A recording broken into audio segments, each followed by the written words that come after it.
Самана Хундадонохот, герой романа Марио Пьюзо «Крестный отец» Вито Корлеоне, говорил так. Один юрист с портфелем может награбить больше, чем 100 громил с автоматами. Давайте рассмотрим, как эта мысль выглядит в оригинале.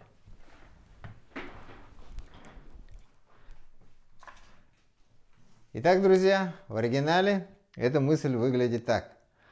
Гаре хустехун ганса хуне идилхе, ирдуме хустехун мянган хуне идилхе. Давайте переведем всю эту пословицу. Гар – это рука или руки, хусун – это сила, соответственно, гары хусун – это сила рук. И гары хустехун – это человек, обладающий силой рук. Ганса означает только один, а хуния – это слово хун в винительном падеже. Слово дилха имеет значение побеждать, одолевать. Соответственно, первая часть этой пословицы будет переводиться так. Человек, обладающий силой рук, одолеет только одного человека. Теперь давайте разберем вторую часть. В ней два новых слова, но думаю, вам они хорошо известны. Ирдым – это наука, образование, знание. И мянган – это числительное со значением 1000.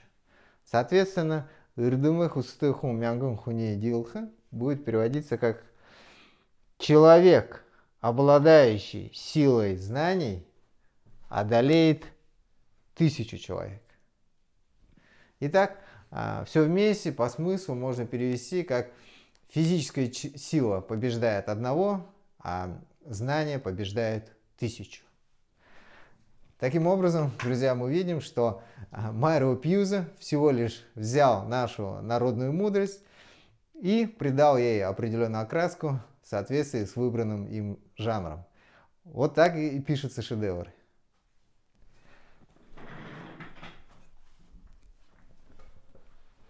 Ну а если совсем серьезно, друзья, то на первый взгляд может показаться, что сегодня мы по-прежнему следуем заветам наших предков.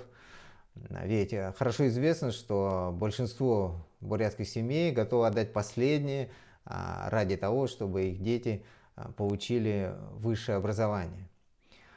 Но это только на первый взгляд. Дело в том, что мы практически утратили мировоззрение, свойственное нашим предкам, в соответствии с которым любые явления рассматриваются в первую очередь с точки зрения их содержания, а не формы. Ведь в современных условиях диплом о высшем образовании – это всего лишь формальный показатель образованности. Сдал копию в отдел кадров и забыл о том, чему учили в институте.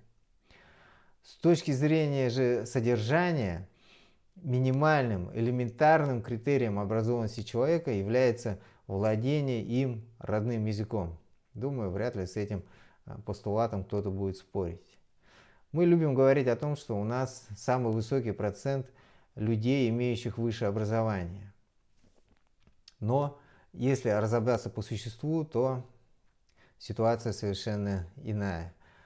Думаю, каждый может эту ситуацию оценить в соответствии со своими взглядами.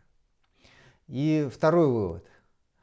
Для того, чтобы нам возродить бурятский язык, нам нужно в первую очередь возрождать наше исконное мировоззрение, основанное на рассмотрении любого явления в первую очередь с точки зрения его содержания, а не формы.